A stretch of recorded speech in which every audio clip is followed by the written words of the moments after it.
على رسوله الكريم فقد قال الله سبحانه وتعالى في كلامه القديم والفرقان الحميد أعوذ بالله من الشيطان الرجيم بسم الله الرحمن الرحيم والذين جاهدوا فينا لنهدينهم سبلنا وإن الله لمع المحسنين صدق الله العظيم.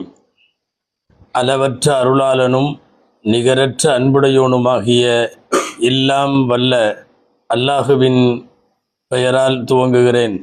அருமை நாயகம் முஹம்மதுர் ரசூலுல்லாஹ் ஸல்லல்லாஹு அலைஹி வஸல்லம் அவர்களின் மீதும் நற்பாக்கியங்கள் நிறைந்த அவர்களுடைய உம்மத்தின் மீதும் குறிப்பாக இக்காணொளியிலே இணைந்திருக்கிற நம் அனைவர் மீதும் எல்லாம் வல்ல அல்லாஹுவின் நல்லருள் என்றென்றும் நிறைவாக உண்டாவதாக. ஆமீன். அல்லாஹுவின் பேரருளால் இஸ்லாத்தின் வேர்களும் விழுதுகளும் தொடர் துவங்கப்பட்டு முதல் நூற்றாண்டிலே வாழ்ந்த பெருமக்களான சஹாபா பெருமக்களினுடைய வாழ்க்கை வரலாறுகளை, சஹாபாக்களில் 100 முக்கியமான சஹாபாக்களின் வரலாறுகளை எல்லாம் பேசி முடித்து அதன் தொடராய் 2வது 3வது நூற்றாண்டுகளில் வாழ்ந்த தாபீன்கள், தபஉ தாபீன்கள் வரலாறுகளும் முடிந்து ஃபுகஹாக்கள், சூஃபியாக்கள், நல்லோர்கள், முஹத்திஸீன்கள் வரலாறுகள் என்கிற வரிசையில் 7 நூற்றாண்டை கடந்த தொடரோடு நாம் 200வது தொடரோடு நிறைவு செய்தோம். இப்போது 8வது நூற்றாண்டின் ஏற்றமிகு ஆளுமைகள் என்கிற வரிசையில் 201வது தொடரில் திமிஷ்க் நகரத்திலே இருந்து பல்வேறு நூல்களை எழுதி உலகத்திற்கு அர்ப்பணித்த பன்னூலாசிரியர் அல்லாமா இப்னுல் கையும் ரஹிமஹுல்லா அவர்களை பற்றிய செய்தியைத்தான் இந்த தொடரிலே பார்க்க இருக்கிறோம். அல்லாமா இப்னுல் கையிமை பிடிக்காதவர்கள் நிறைய உண்டு. சுன்னத்துல் ஜமாத் உலமாக்களில் ஓரளவு அனுசரித்து இவர் பரவாயில்லை என்கிற ரீதியில பேசுகிற உலமாக்களும் உண்டு.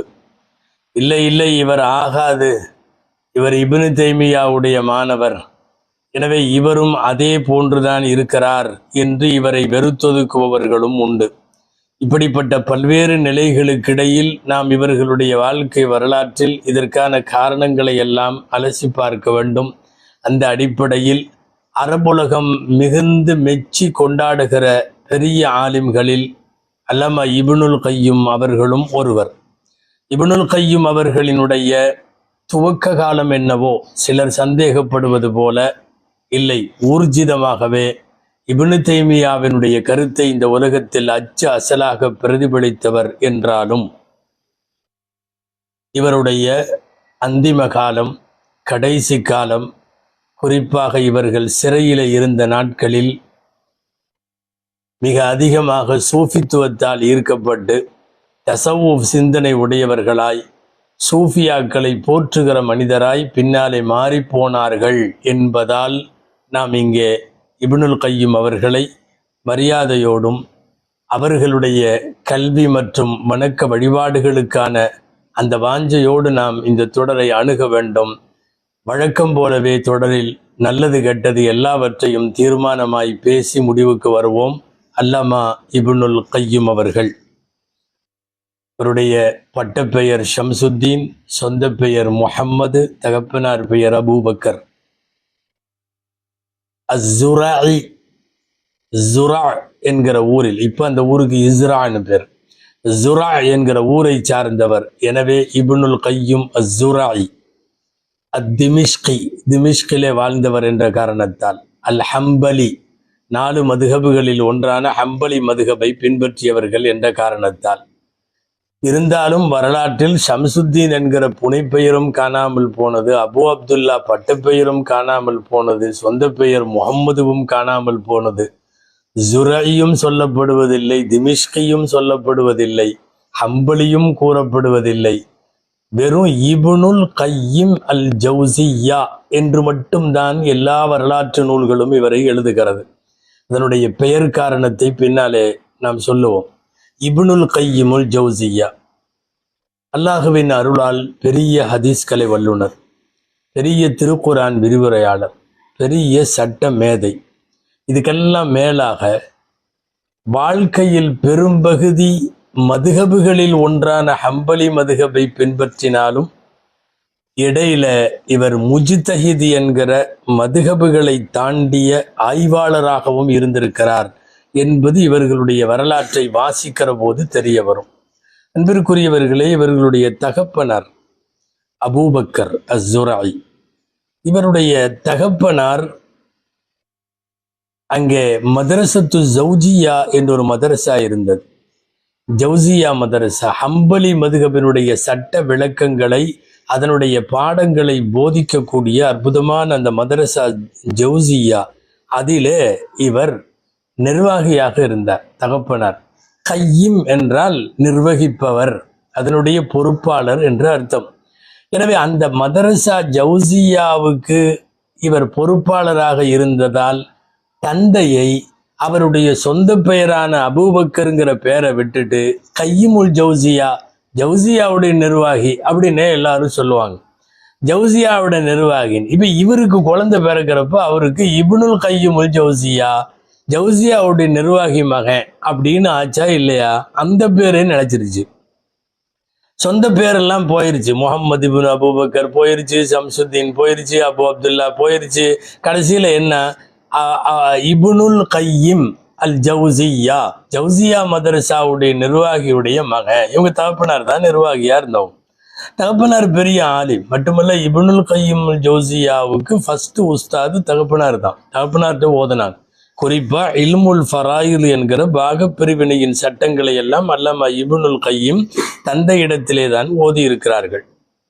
சரி, திமிஷ்க் வந்து சுமார் இவர்களுடைய ஒரு வாலிப வயதில் 18-19 வயசுல திமிஷ்கில் அறிஞர் பெருமக்களுக்கு முன்னால் தனது கல்வி ஆற்றலால் கோலோச்சி கொண்டிருந்த அல்லாமா இப்னு தைமியாவை சந்திக்கிறார்கள்.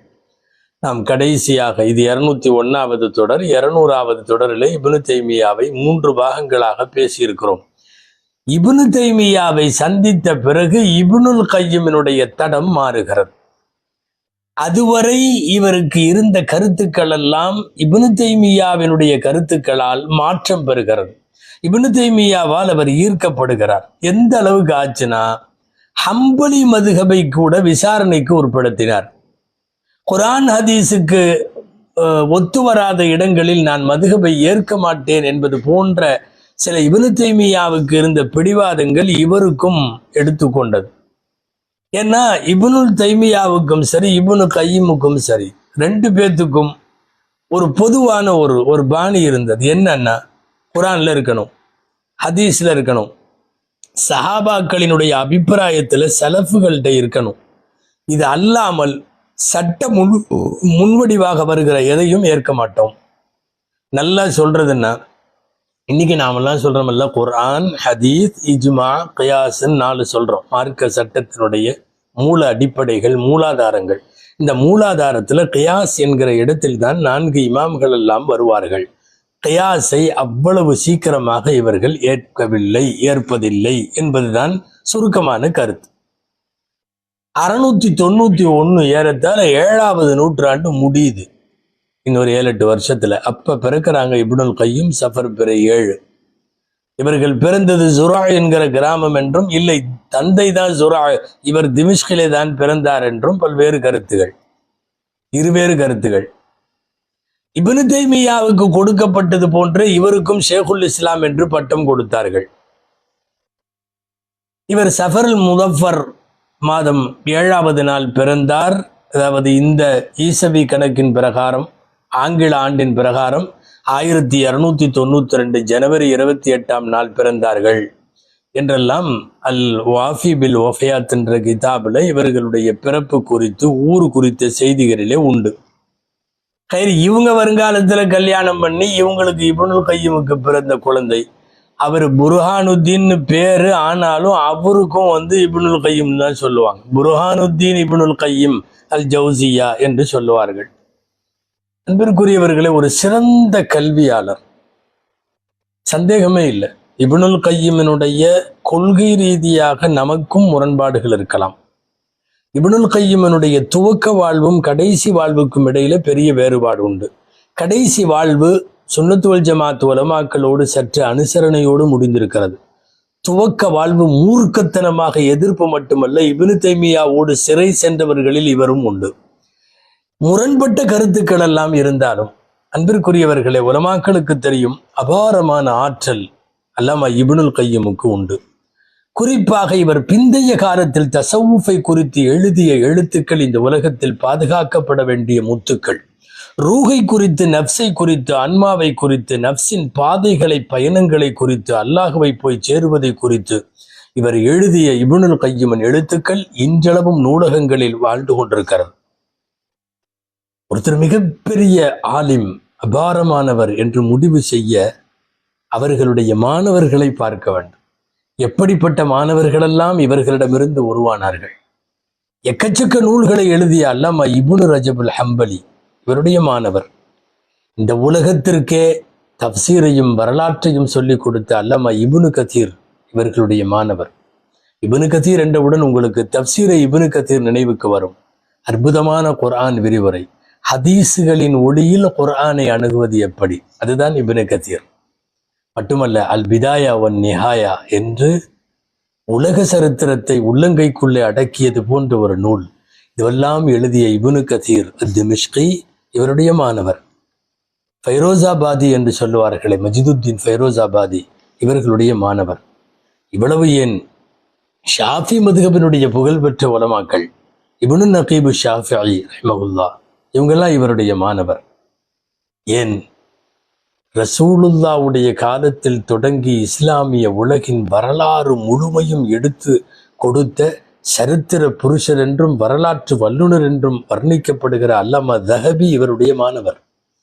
இப்போ பிரம்மாண்டமான நூல்களை எல்லாம் இஸ்லாமிய உலகிற்கு வார்த்தளித்த பெருமக்கள் எல்லாம் இந்த பெரியவரிடம்தான் மண்டி போட்டிருக்கிறார்கள் என்பதை பார்க்கிற போது இப்னுல் கையிம் நம் தரத்தில் உயர்ந்து நிற்கிறார். இப்னுல் கையிமுடைய மாணவர்கள் தான் இவர்களெல்லாம். என்ன குறுக்க சேர்ந்தது இப்னு தைமியா கூட. அதனால இப்னு தைமியாவினுடைய கருத்தெல்லாம் கொஞ்சம் ஒட்டி கொண்டது. இவங்க இப்னு தைமியாவை சந்திக்கும் போது வயசு 21, ஹிஜ்ரி 712. சந்திச்சவங்க அன்னையில இருந்து இப்னு தைமியா மௌத்தாகிற வரையும் அவர் கூடவே தான் இருந்தாங்க. நம்ம லாஸ்ட் தொடர்ல சொன்னோம்ல, ஹிஜ்ரி 728 இப்னு தைமியா வஃபாத்துன்னு சொல்லி கிட்டத்தட்ட 17 வருஷம் 16 வருஷம் 17 வருஷம் கூடவே இருந்தாங்க. ரெண்டு பேரும் பிரிக்க முடியாதவர்கள். இப்னு தைமியா பேசுகிற கருத்தை, எழுதுகிற கருத்தை உலகம் முழுக்க கொண்டு போய் தன் எழுத்தாற்றலால், பேச்சாற்றலால் சேர்த்த பெருமைக்குரிய மாணவர்களில இப்னு கையும் ஒருவர். இந்த இப்னுல் கையும் இப்னு தைமியா அவர்களிடத்திலே தொடர்பை ஏற்படுத்தி கொண்டதற்கு பின்னால் இவர்களும் பேராசிரியர் பணிக்கு வருகிறார்கள். பொதுவா ஒரு பரவலான ஹித்மத் என்பது நடக்க வேண்டுமானால் உஸ்தாதாக இருக்கணும். இவங்க 2 வேளையும் பார்த்தாங்க. மதரசத்து ஜவுஜியால இமாமா இருந்தாங்க. அவங்க தகப்பனார் நிர்வாகியா இருந்ததுனால அங்க இவங்க தான் தலைமை இமாம். அதுக்கப்புறம் மதரசத்து சதுரியான்னு ஒன்று திமிஷ்கிலே இருந்தது, அங்க உஸ்தாத். அப்ப இமாமத்து பணியும் தரிசுடைய பாடம் நடத்துகிற பணியும், இந்த ரெண்டையுமே, அந்த தரிசு பணிக்கு இவங்க முழுசா உட்கார்றப்ப கொஞ்சம் காலம் கடந்துருச்சுன்னு வைங்களேன். வயசு ஒரு 52 வயசு இருக்கலாம். 52 வயசுல அவர்கள் இதுக்கு வந்தாங்க. குறிப்பா இப்னு தைமியாவினுடைய கருத்துக்களால் ஈர்க்கப்பட்டதற்கு பின்னால் இந்த உம்மத்துல கொஞ்சம் கடும் சர்ச்சைக்குரியவராக இவரும் ஆனார். எப்படி இப்னு தைமியாவினுடைய கருத்தால் பின்னாலே உள்ளவர்களில் முகமது பின் அப்துல் வஹாப், அதே போல முகமது ரஷீத் ரிதா, இது போன்றவங்கெல்லாம் தாக்குதலுக்கு ஆளானார்களோ, தாக்குதலுக்குன்னா அவர்களின் தாக்கம் இவர்களிடம் ஏற்பட்டதோ, அது போன்று இப்னுல் கையிமும் முகமது பின் அப்துல் வஹாபினுக்கு அவருடைய கொள்கைக்கு அஸ்திவாரம். அதே மாதிரி முகமது ரஷீத் ரிதா போன்றவர்களுக்கு இதெல்லாம் இவங்கெல்லாம் அஸ்திவாரம். சொல்லப்போனால் இப்னு தைமியா அவர்கள் கொடுத்த எக்கச்சக்கமான ஃபத்துவாக்களை மசாயில்களை, அவங்கள்ட்ட கேட்கப்பட்ட கேள்விகளை, தரிசில் அவங்க சொன்ன பதில்களை, இதையெல்லாம் தொகுத்து கொடுத்ததே யாரு தான்? இப்னு கையும் அவர்கள். இப்போ இந்த இப்னுல் கையும் தன்னுடைய கடைசி காலத்தில் சூஃபிசத்தை விளங்குகிறார், சூஃபிசத்தை தூக்கி பிடிக்கிறார், சூஃபியாக்கள் குறித்து நிறைவோடு பேசுகிறார். நாம் அதை தொடரின் கடைசியில பார்க்கலாம். இவர் ஆற்றிய எக்கச்சக்கமான பணிகள் நிறைய இருக்கிறது. அதாவது இப்னு கையிம சுன்னத்து வல் ஜமாத் உலமாக்கள்லையும் சில பேரெல்லாம் அவரை விரும்பினதுக்கு 3 காரணம். ஒன்று அவருடைய இல்மு, அவருடைய கல்வி ஆற்றல், ஞானம். அல்லாஹ் அக்பர், அல்லாஹ் நிறைய கொட்டி கொடுத்திருக்கிறான். 2வது அவருடைய இபாதத். அதாவது பன்னூலாசிரியராக பல கிதாபுகளை எழுதி கொண்டிருக்க, பாடம் நடத்தி கொண்டிருக்கிற இந்த பணிகளுக்கிடையில் அகில உலகமும் அறிந்து வைத்திருக்கிற, அறியப்படுகிற ஒரு ஆலிமாக இருக்கிற அதே நேரத்தில் இபாதத்துல கரை கண்ட இபாதத், நீண்ட நெடுநேர இபாதத். அவரின் இபாதத்தின் சில விஷயங்களை நாம் சொல்லுவோம். இபாதத். 3வது சாஹிபுல் அஹ்லாக்கில் ஹசனா, அவருடைய மிக உயர்ந்த நற்குணம்.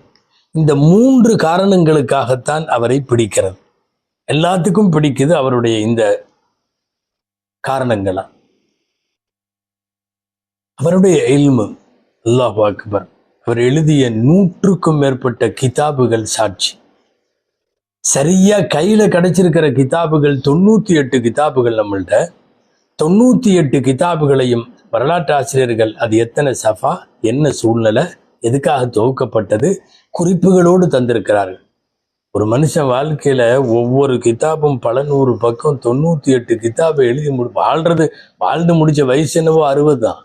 ஒரு 60 ஆண்டு காலத்தில் இந்த உம்மத்து எல்லா காலத்திலேயும் தூக்கி பிடிக்கிற சுமார் 98-100 கிதாபுகளுக்கு அவர் ஆசிரியர் என்கிற போது இறைவன் எவ்வளவு ஞானத்தை கொட்டியிருக்க வேண்டும், அவ்வளவு கொடுத்து விட்டான்.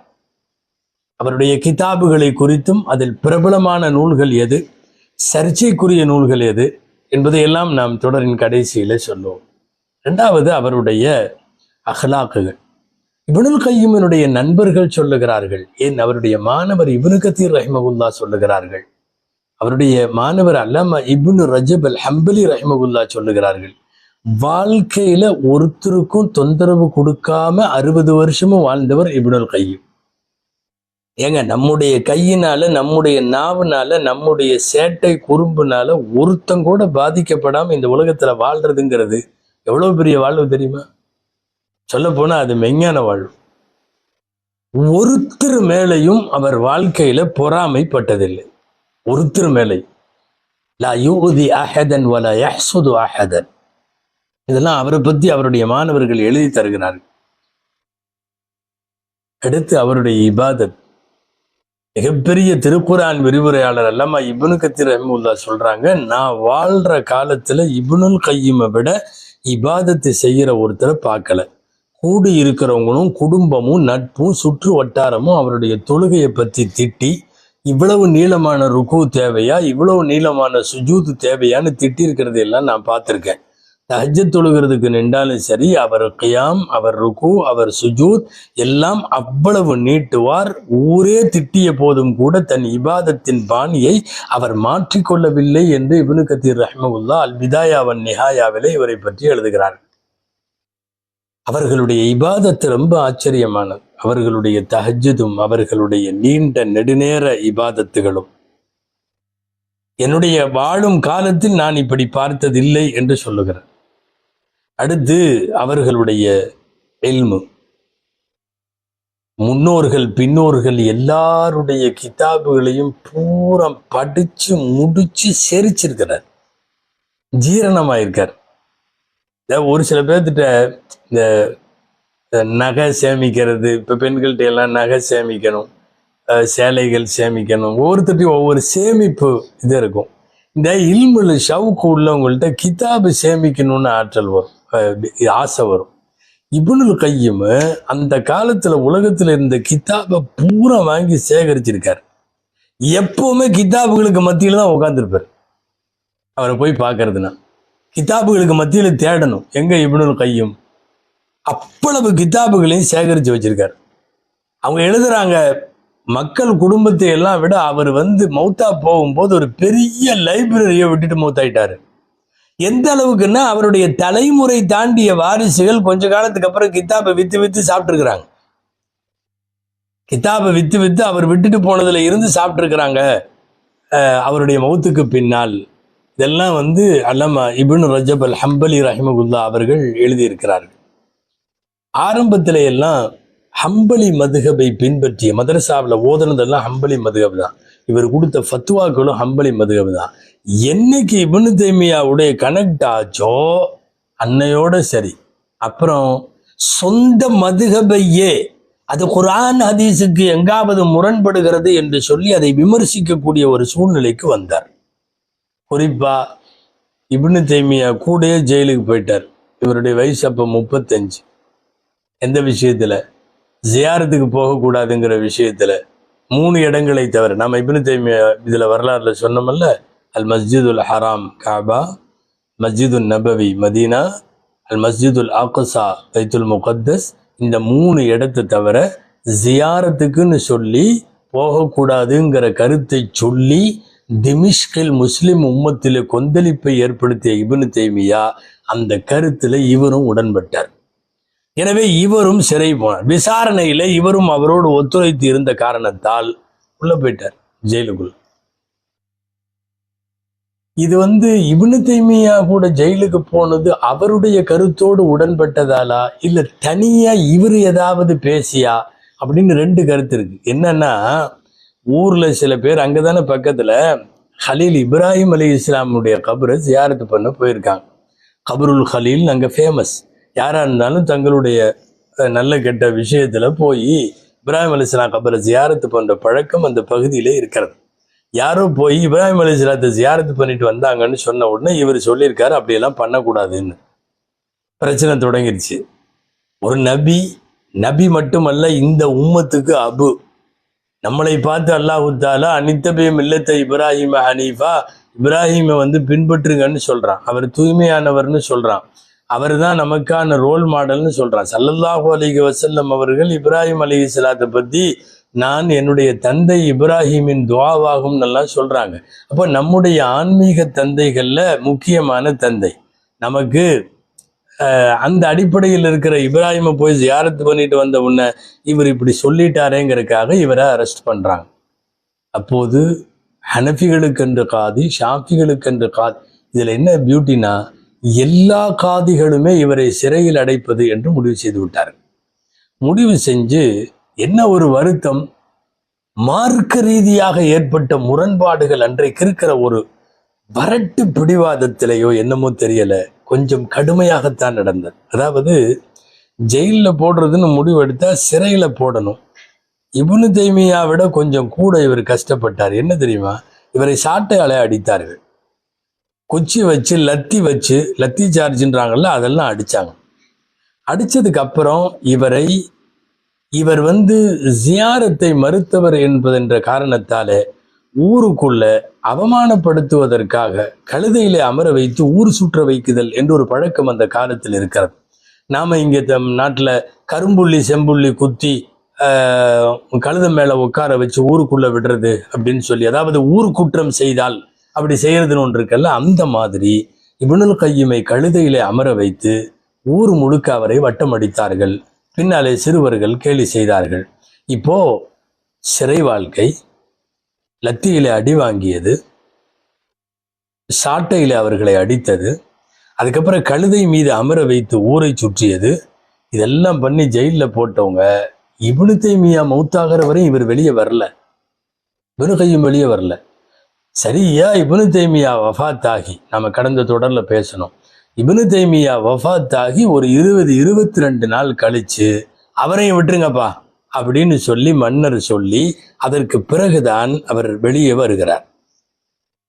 இப்போ இப்னு தைமியாவோடு அவர் எழுதிய காரணத்துக்காகவே இவரும் கூட சேர்ந்து சிறை போனாரா அல்லது இவர் தனியாக சிறை போனாரான்னு கருத்து இருக்குது. இந்த சிறை வாழ்க்கையை முழுவதும் எழுதியிருப்பது யார் தெரியுமா?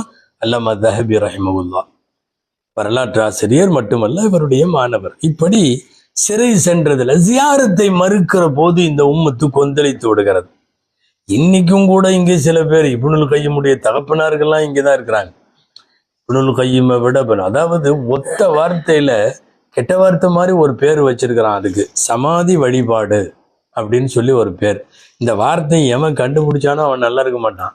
அதாவது ஒரு உயிரோடு இல்லாதவர்களை வஃபாத்தானவர்களுக்கு துவா செய்ய குர்ஆன் கற்றுக் கொடுத்திருக்கிறது, ஹதீஸ் கற்றுக் கொடுத்திருக்கிறது. நாம் அவர்களுக்கென்று ஜியாரத்து செய்கிறோம், அவர்களுக்கு துவா செய்கிறோம், நமக்கு தெரிந்த குர்ஆன் வசனங்களை ஓதுகிறோம். இதை ஜியாரத்துன்னு சொல்றோம். நிறைய ஹதீஸ் கிதாபுகள்ல பாபு ஜியாரத்துல் குபூருங்கிறது ஒரு பாடம். ஒரு பாடத்துக்கு தலைப்பே ஜியாரத்துல் கபருடைய பாடம். அருமைநாயகம் ஸல்லல்லாஹு அலைஹி வஸல்லம் கபர்களிலே ஜியாரத்து செய்த ஏராளமான ஹதீஸ் இருக்கிறது. உனக்கு பிடிக்கவில்லை என்று சொன்னால் சரி, அதை வேற வார்த்தையாவது பயன்படுத்தலாம். சமாதி வழிபாடு என்று சொல்லி ஒரு கொச்சைத்தனத்தை உருவாக்கியவர்கள். அதாவது இப்னு கையும் எழுதுனது படிச்சது, இப்னு தைமியா சொன்னதெல்லாம் ரொம்ப கம்மி. இவனுக்கு அதாவது குருவை மிஞ்சிய சிஷ்யர்கள் வாங்கல, அந்த மாதிரி அந்த குருநாதர்களை எல்லாம் மீறி இவனுங்க இடிக்கணும், கொல்லணும், தர்காவை இடிக்கணும், குப்பாவை இடிக்கணும், ரசூலுல்லாவுடைய ரவுதால இருக்கிற பச்சை குப்பாவையே இடிக்கணும்னு பேசின பண்டாரங்கள்லாம் இருக்கிறாங்க. இப்ப இதை யோசிச்சு பார்த்தோம்னா சமாதி வழிபாடுன்னு சொல்றாங்க. இந்த உம்மத்து ஜியாரத்தை அறவே மறுப்பவர்களை எல்லாம் வரலாற்றில் என்னைக்கும் வரவு வச்சுக்கிறதே இல்லை. அவனுக்கெல்லாம் நிற்கவும் முடியாது ஃபீல்டில். எனவே மிகப்பெரிய தொந்தரவை இப்னுல் கையும் அனுபவிக்க வேண்டியதாயிடுச்சு. திரும்ப மவுத்தாகிறதுக்கு ஒரு 4-5 வருஷத்துக்கு முன்னாடி திரும்ப தூக்கி ஜெயிலில் போட்டாங்க. வயசு 55 அவங்களுக்கு. அப்போ ரபியுல் அவ்வல் மாதம் போட்டாங்க. அதாவது இந்த குதிரைகளை ஆள் இல்லாம பந்தயத்துக்கு ரேஸுக்கு அனுப்புறது இருக்குல்ல, குதிரை ஓட்டியே இல்லாம, அது சம்பந்தமாக கேட்கப்பட்ட ஃபத்வா. அரசாங்கம் ஒரு ரேஸ் மாதிரி ஒன்று நடத்துறது, அது இவர் கூடும் கூடாதுங்கிற மசலா. அதுல எல்லா மதுஹபுகளுடைய நிலைப்பாடு வேற. இவர் அதுக்கு நேர் மாத்தமா கூடும்னு கொடுத்தார். கூடாதுன்னு இருந்த ஒரு இடத்துல 4 இமாம்களுக்கும் மாறு செஞ்சார். நான் இந்த விவரத்தை தொடரின் பின்பகுதியில சொல்லுகிறேன். ஏன்னா அல்லாமா இப்னு ஹஜர் ரஹிமஹுல்லா புகாரியினுடைய விரிவுரையாளர் இந்த ஃபத்வால இருந்து அவர் வாபஸ் வாங்கிட்டாருன்னு சொல்றாங்க. முதல்ல அப்படி சொன்னாரு, அதுக்கப்புறம் கருத்துக்கள்ல வாபஸ் வாங்கிட்டாருன்னு சொல்றாரு. நாம் இது குறித்து தெளிவா அப்புறம் பார்க்கலாம். அடுத்து மீண்டும் சிறை சென்றார். அது எதுக்கு தெரியுமா? ஒருத்தன் தலாக்கு தலாக்கு தலாக்குன்னு 3 தடவை சொன்னா ஒரு தலாக்கு தான் நிகழும். இப்படிங்கிறது இப்னு கையுமுடைய கருத்து. இதுதான் இப்னு தைமியாவுடைய கருத்து. இந்த விஷயத்துல 4 இமாம்களுக்கும் இவர் மாறு செய்கிறார், அரசாங்கத்துக்கும் மாறு செய்கிறார். அரசாங்கத்தின் சார்பாக நியமிக்கப்பட்டிருக்கக்கூடிய நீதிபதிகளான காசிகள் எல்லாத்துக்கும் மாறு செய்கிறார். 3 தலாக்கு சொன்னாலும் ஒரு தலாக்கு தான் நிகழும் என்று இப்னு கையும் அவர்கள் பேசிய அந்த முழு டீட்டெயிலும், அந்த நேரத்துல என்னென்ன பஞ்சாயத்து நடந்தது, எந்தெந்த காசிட்ட போச்சு, இவரை கூப்பிட்டு என்னென்ன விசாரி, இது பூரா அல்லாமா இப்னு ஹஜர் ரஹ்மத்துல்லாஹ் அத்-துரருல் காமினா அப்படிங்கிற நூல்ல ஷரஹி ஃபி அயானில் மியாத்தி தாமினா 8வது நூற்றாண்டிலே வாழ்ந்த பெருமக்களை பற்றிய வரலாற்றில் இப்னு ஹஜர் ரஹ்மத்துல்லாஹ்வும் பதிவு செஞ்சிருக்கிறாங்க.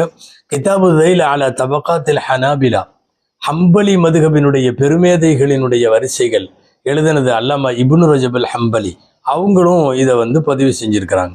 இப்போ இந்த மசலாவிலையும் தலாக்கு மசலாவிலையும் போய் அங்க அதாவது ஜியாரத்து பிடிக்கலைங்கிறப்போ உம்மத்தினுடைய உயிரோட்டமும் உயிர் நாடியும் அவர்களுடைய உணர்வுகளும் எப்படி இருக்கிறதுன்னு கொஞ்சம் யோசிச்சிருந்தா அன்றைக்கு உள்ள சூழ்நிலையில இவ்வளவு பெரிய எதிர்ப்புகளை சம்பாதிச்சிருக்க மாட்டாங்க. இவங்க இன்னும் எழுதுனாங்க ஜியாரத் சம்பந்தமா. இப்னுல் கையும் எழுதின இன்னொரு விஷயம் என்ன தெரியுமா? மஸ்ஜிதுன் நபவியில தொழுகிறேன்னு நிய்யத் இல்லாம ரசூலுல்லாவை சந்திக்க போறேன்னு மட்டும் ஒருத்தன் போறது கூடாது அப்படின்னு எழுதினாங்க. அதாவது ஒரு கல்யாண மண்டபத்துக்கு போறோம், மாப்பிள்ளை உட்காந்துருக்காங்க, மண்டபத்தை சுத்தி பார்க்கறது உண்மைதான், மண்டபம் எல்லாம் தேவைதான். நேரா போய் முதல்ல மாப்பிள்ளை பார்ப்பாங்கல்ல. மதீனாவுக்கு போறதும் மஸ்ஜிது நபவிக்கு போறதும் எதுக்கு தெரியுமா? ரசூலுல்லாஹ் அங்க இருக்கிறாங்க அப்படிங்கிறது தானே. இன்னில் தயாரி ஹஸ்ஸபா அர்தன் நிலா தாத்தில் ஹரம் என்றலே, நீ ஹரமுக்கு மதீனாவுக்கு போனேன்னா அங்க இருக்கிற ரசூலுக்கு சலாம் சொல். மதீனாவே ரசூலை வைத்து மஸ்ஜிது நபவி ரசூலை வைத்து இவர் என்ன சொல்றாருன்னா, மஸ்ஜிது நபவிக்கு போறேன்னு நியத்து பண்ணிட்டு போகணும். போன இடத்துல ரசூல்லாவையும் ஜியாரத் பண்ணிக்கலாம். ரசூலுல்லாவை பார்க்க போறேன்னு ஒருத்தன் நியத்து பண்ணக்கூடாது. இதெல்லாம் என்னாச்சுன்னா, அன்றைக்கு இருந்த சுன்னத்துல் ஜமாத் உலமாக்களை ரொம்ப கொதிநிலைக்கு கொண்டு வந்து விட்டது. இதென்ன இப்படி இல்லை. இப்ப இந்த கருத்துக்களுக்கும் அவர் சிறை சொல்ல வேண்டிய சூழ்நிலை வந்தது. சரி, இப்ப என்ன சொல்றீங்க? அப்ப இப்னுல் கையும் மதுகபுக்கெல்லாம் எதிரானவரா? ஒரு என்னன்னு சொல்ல முடியல. மதுகபுல தான் இருந்தார், அம்பலி மதுகபுல. திடீர்னு அம்பலி மதுகபுக்கு மாத்தமாகவும் எழுதியிருக்கார். அதனால உலமாக்களில் ஒரு பெரிய பிரிவினர் இவர் ஹம்பலி மதுகபை சார்ந்தவர்னு எழுதுறாங்க. உலமாக்கள்லயே இன்னொரு பிரிவு இல்லை, இவர் முஜ்தஹித் எழுதுறாங்க. உலமாக்களுக்கு தெரியும், முஜ்தஹிதுல 2 டைப் இருக்கு. முஜ்தஹிதுன் பி மதுஹபிஹி, அம்பலி மதுகபுல இவர் எல்லாத்தையும் ஏத்துக்காம ஆய்வு செஞ்சு ஏத்துக்குவாரு அப்படின்னு ஒண்ணு. இன்னொன்னு முஜ்தஹிதே முத்லக் என்று சொல்வார்கள், இவர் பொதுவான ஆய்வாளர் அப்படின்னு சொல்லி. இந்த கருத்துக்களை எல்லாம் அவர் உறுதியா இருந்தார். இப்னுல் கை எவ்வளவு எதிர்ப்பு வரட்டும், ஜெயில போடும், அடி, கரும்புள்ளி செம்புள்ளி குத்தி கழுதையில் அனுப்பு, என்னோட இதுல வாபஸ் வாங்க மாட்டேன் இருந்தார். அதாவது, நான் சில கருத்தை பார்க்கிறேன், அந்த கருத்தை நான் ஏற்றுக்கொள்ளுகிறேன், அதுல எனக்கு உரிமை உண்டு. என்னை நீ இப்படிதான் இருக்கணும்னு நிர்பந்திக்க கூடாது. நானும் ஓதிருக்கேன், நானும் ஆய்வெல்லாம் செஞ்சிருக்கேன். அவர் சொல்ற விஷயத்துல ஒண்ணு என்ன தெரியுமா? உனக்கு ஆக பிடிக்காதவனா இருந்தாலும் சரி, சொல்றது உண்மையான கருத்தா இருந்தா நீ அதை ஏத்துக்கோ. உனக்கு ஆக பிடிச்சவரா இருக்கிறாரு, சொல்ற கருத்து ஒத்து வரல, மறுத்துரு. இப்படிதான் இருக்கணும். மரியாதை கருத்துக்குத்தானே ஒழிய ஆளுக்கு அல்ல. அலிரதியிலான்னு சொன்னதா சொல்லுவாங்கல்ல, என்ன சொல்றாங்கன்னு பாரு, யாரு சொல்றாங்கன்னு பார்க்காத, லா தந்தூர் இலாமன் கால், அப்படிதானே? அது மாதிரி கருத்து தான். அவர் ஹக்கை சொல்லுகிறார், ஆனால் சொல்பவர் எனக்கு பிடிக்காதவர், பரவாயில்லை, நான் ஏற்றுக்கொள்வேன். அவர் பொய் பேசுகிறார், ஆனால் பேசுபவர் எனக்கு பிடித்தவர், பரவாயில்லை, நான் ஏற்றுக்கொள்ள மாட்டேன். இவர் என்ன சொல்ல வர்றாரு தெரியுமா? இப்னுல் கையும் இது நீ இந்த வார்த்தையை கவனிச்சிருந்தீங்கன்னாவே தெரியும். நீ ஏதாவது ஒரு மதுகபையோ அதனுடைய இமாமையோ, இமாம் ஷாஃபி ரஹ்மத்துல்லாஹி, இமாம் அபூ ஹனீஃபா ரஹ்மத்துல்லாஹி, யாரையாவது பிடிச்சு போய் இருந்தீங்கன்னா அவங்க சொல்றதுல நீ தரம் ஆராய மாட்ட. அவங்க சொன்னதான் சரி, மற்றவங்க சொன்னதெல்லாம் சரியில்லைன்னு நீ சொல்லுவ. நீ அப்படி இருக்கக்கூடாது. எப்படி இருக்கணும்? உண்மையை பகைவன் சொன்னாலும் ஏற்க வேண்டும், பொய்யை பிரியமானவன் சொன்னாலும் அதை மறுக்க வேண்டும்.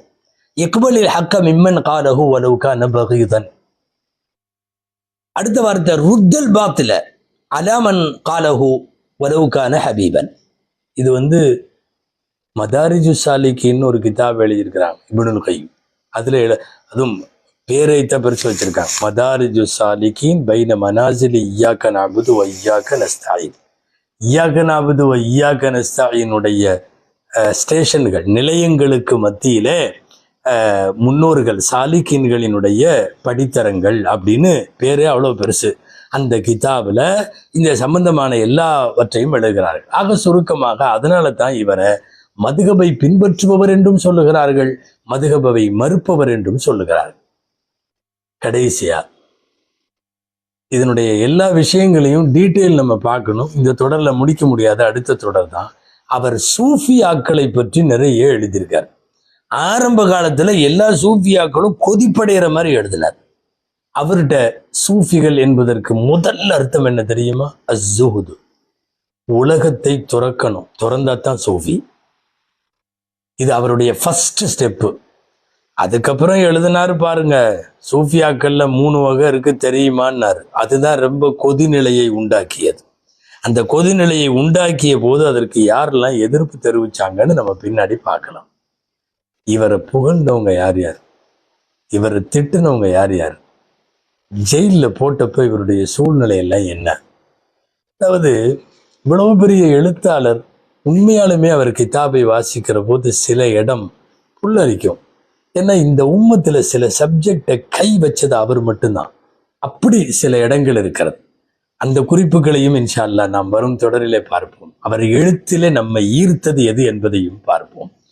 அல்லாஹு ஜல்ல ஷானஹு தஆலா சத்தியத்தை சரியாக விளங்கவும் உண்மையான நல்லோர்களின் வழியில நடக்கவும் அல்லாஹ் நம் அனைவருக்கும் கிருபை செய்வானாக. ஆமீன். வாஹர் தஅவானா அல்ஹம்துலில்லாஹி ரப்பில் ஆலமீன். அஸ்ஸலாமு அலைக்கும் வரஹ்மத்துல்லாஹி வபரகாத்துஹு.